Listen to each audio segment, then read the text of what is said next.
Selamat siang Pak Alif. Selamat siang Bu Amira. Bagaimana Pak kabarnya? Alhamdulillah Bu, sehat Bu. Bagaimana kabar Bu Amira? Alhamdulillah saya juga sehat. Ada apa nih Pak Alif? Apakah ada yang bisa saya bantu?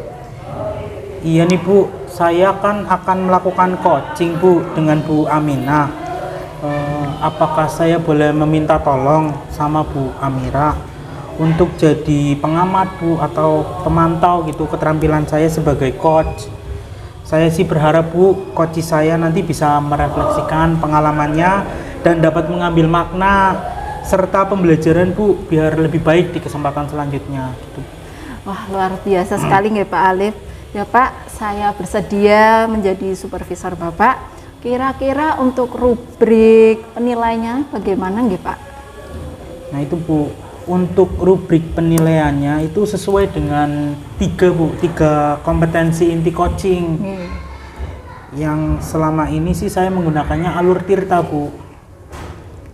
Siap. Jadi untuk rubrik penilaiannya yang akan saya amati dalam proses coaching Pak Alif nanti, apakah proses coaching sudah menggunakan alur Tirta, kemudian apakah dalam proses coaching juga terdapat 3 kompetensi inti dalam coaching ya Pak.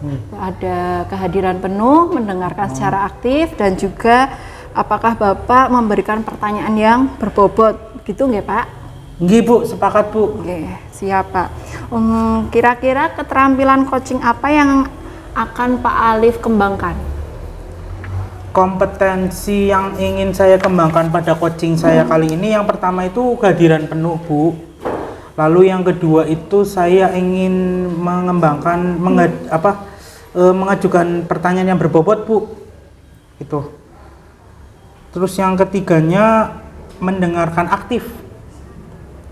Baik, jadi Bapak ingin mengembangkan ketiga kompetensi coaching, yaitu kehadiran penuh, mendengarkan secara aktif, kemudian Bapak juga mengajukan pertanyaan yang berbobot. Iya. Lalu dari ketiga kompetensi coaching tersebut untuk saat ini, manakah yang akan menjadi fokus saya untuk saya observasi nih Pak? Ya Bu, saya itu pengen fokus untuk mengobservasi yang pertama tuh kemampuan saya Bu untuk hadir secara penuh atau presence. Lalu saya ingin mendengarkan secara aktif Bu selama proses coaching. Baik Pak Alif, jadi ada 2 komponen coaching yang menjadi fokus saya untuk saya observasi, yaitu kehadiran penuh dan juga mendengarkan secara aktif ya Pak? Ya Bu, betul sekali Bu. Oke Pak, baik. Kemudian apa yang menjadi indikator ketercapaian Bapak dalam meningkatkan dan melatih kemampuan coaching Bapak selama proses coaching ini? Indikator ketercapaian itu apabila coach dapat merefleksikan pengalamannya Bu. Nah saya sebagai coach cuma membantu coach ya Bu untuk menggali potensinya dan untuk mengambil makna serta pembelajaran Bu untuk biar coach saya itu bisa lebih baik di kesempatan selanjutnya Bu. Menurut saya itu Bu. Oke. Baik Pak Alif, untuk indikator ketercapaiannya sudah saya catat, silahkan Bapak cek kembali apakah sudah sesuai Pak Alif. Sudah Bu. Baik Sudah Pak Alif. sesuai. Oke. Untuk selanjutnya silahkan Pak Alif untuk bisa memulai coaching dengan Ibu Aminah ya Pak sebagai coachingnya. Iya Bu. Oke, semangat ya Pak. Iya Bu, terima kasih banyak Bu.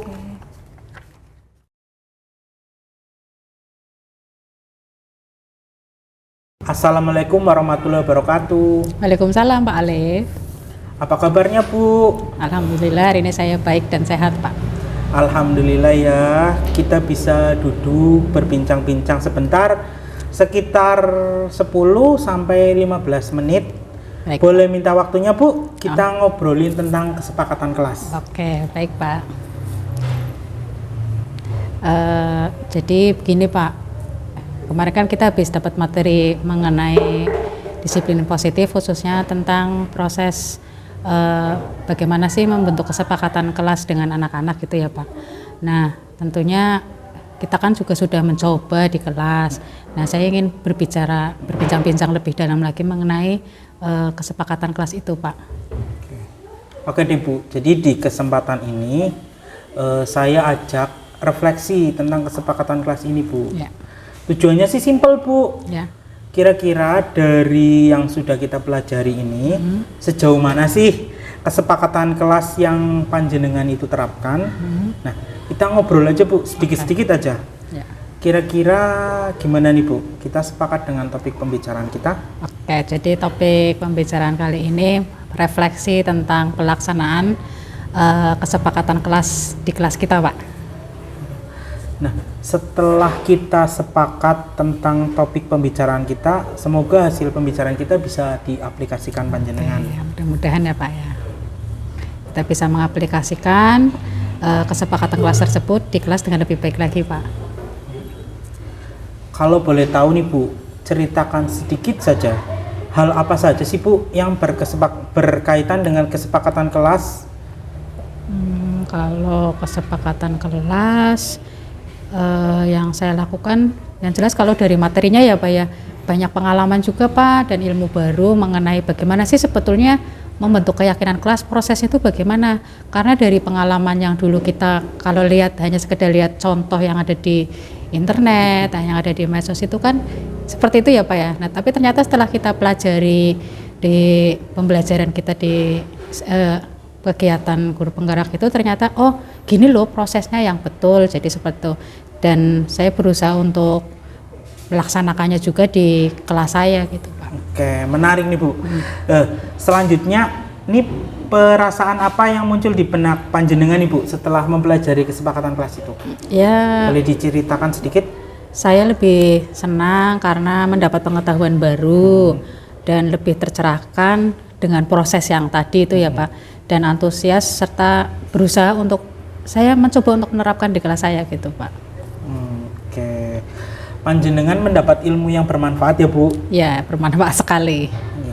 Nah, inspirasinya boleh diceritakan Bu? Inspirasinya ya saya mempelajari langkah-langkah dalam menyusun keyakinan kelas yang runtut dan kemudian saya mencoba melaksanakannya di kelas saya. Dan juga bagaimana sih efek dari keyakinan kelas yang saya buat bersama anak-anak itu terhadap perubahan perilaku siswa baik selama jam pembelajaran dan juga di luar, jadi tidak hanya di jam pembelajaran saja Pak. Nah, terus panjenengan menyadari sesuatu hal nggak Bu setelah mendapatkan inspirasi yang tadi Ibu ceritakan? Kalau itu sepertinya sih saya melihat ada dampak signifikan antara kesepakatan kelas dengan perubahan tingkah laku anak yang lebih baik. Karena mereka dengan ya awalnya meskipun agak kaku ya Pak berpedoman dari kesepakatan kelas tersebut, tapi dari waktu ke waktu dengan adanya kesepakatan kelas itu bisa saling mengingatkan, masih antar teman, ini loh kamu kesepakatan kelasnya kita kan seperti ini. Jadi ketika ada teman yang melakukan istilahnya kesalahan gitu ya Pak, itu ada temannya mengingatkan, yuk kesepakatan kelasnya gini loh seperti itu. Jadi ada perubahan perilaku banyak baiknya lah Pak, seperti itu meskipun tidak menunjukkan hal yang sangat mencolok, dan harapannya dari perilaku-perilaku tadi itu jadi keyakinan. Jadi bukan hanya sekedar peraturan, bukan satu itu, tapi sudah menjadi keyakinan gitu Pak. Oke Bu, saya setuju dengan hal itu Bu. Berarti dampak yang sangat besar dari perilaku siswa itu karena pengaruh keyakinan kelas ya Bu. Nah kita sadar betul Bu. Nah untuk itu Bu, selanjutnya itu yang akan panjenengan lakukan itu untuk kesepakatan kelasnya itu biar dampaknya tetap besar terus itu gimana Bu? Kalau itu mungkin saya sering meninjau kesepakatan kelas ya Pak, biar sesuai nggak sih untuk sekarang dengan kondisi sekarang dan menyesuaikan juga dengan kondisi anak-anak. Jadi istilahnya kesepakatan kelas itu bisa up to date ya. Kira-kira ini masih itu enggak, bagaimana anak-anak apa banyak yang melanggar atau banyak yang mematuhi peraturan dan keyakinan kelas tersebut. Jadi lebih fleksibel begitu Pak. Jadi nggak harus satu kali kita membuat di awal tahun ya kita pakai selama 1 tahun. Jadi kita tetap merefleksikannya juga gitu Pak.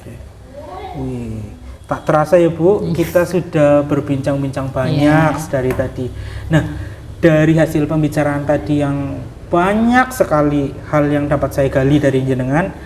Kalau menurut panjenengan Ibu, hal menarik apa saja nih yang didapat dari pembicaraan kita ini? Saya merasa bersemangat karena ada teman ngobrol untuk berefleksi kira-kira apa sih dampak dari keyakinan kelas itu terhadap perilaku siswa, apakah ada dampaknya atau tidak, dan ternyata dari pembicaraan ini sangat bermanfaat sekali dan sangat menarik untuk pelaksanaan selanjutnya gitu Pak. Baik Bu, namun dikarenakan waktu kita tidak banyak Bu, jadi saya izin untuk pamit terlebih dahulu ya Bu. Baik Pak. Semoga pembicaraan kita ini memberi dampak yang positif terhadap perkembangan kita. Assalamualaikum warahmatullahi wabarakatuh. Waalaikumsalam warahmatullahi wabarakatuh.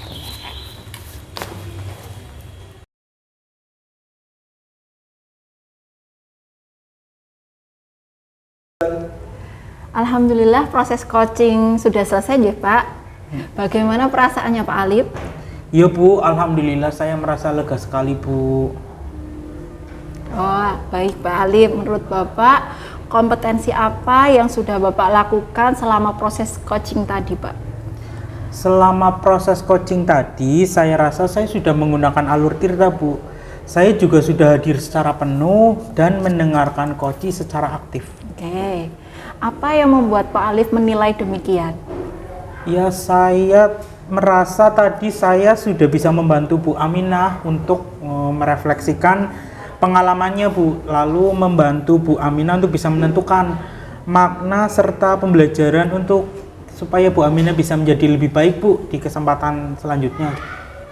Baik Pak, apa saya boleh menyampaikan pendapat saya Pak Alif? Nggih Bu, monggo Bu.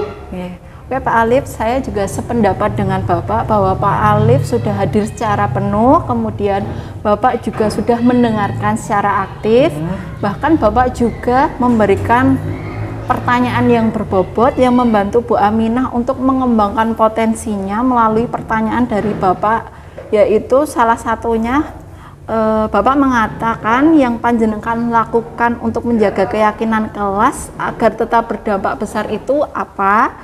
Boleh diceritakan rencananya seperti itu ya Pak? Nggih Bu, betul sekali Bu.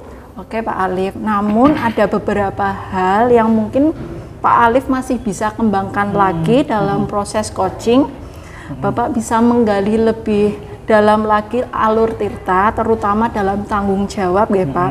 Misalkan Bapak bisa menanyakan kepada coach kapan coach akan melakukan rencana tindak lanjutnya, kemudian setelah coach dapat menentukan makna serta pembelajaran dari hasil merefleksikan pengalamannya, Bapak juga bisa mengajak coach untuk bertemu di kesempatan yang lain untuk mengevaluasi hasil rencana tindakan yang telah dilakukan coach dan yang telah disepakati oleh coach dan juga coach.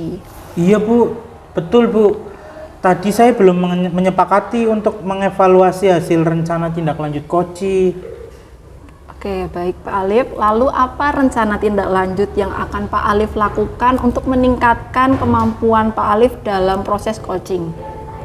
Untuk coaching, selanjutnya saya akan mendalami lagi Bu alur tirta, salah satunya ya saran dari Bu Amira tadi untuk mengajak coach melakukan evaluasi bersama-sama. Dan saya ingin terus berlatih Bu untuk membuat pertanyaan yang berbobot atau bermakna dan yang akan lebih memaksimalkan potensi coach dalam menentukan kebermaknaan dari hasil merefleksikan pengalaman pribadinya. Wah, luar biasa sekali nggak Pak Alif. Nah Pak, berdasarkan diskusi kita kali ini, kira-kira kapan Bapak akan melakukan rencana tindak lanjut ini? Nah Bu, kebetulan minggu depan saya ada supervisi untuk guru SD Bu. Mungkin saat kesempatan itu Bu. Oke, baik Pak, semoga coaching nanti bisa berjalan dengan lancar nggih Pak.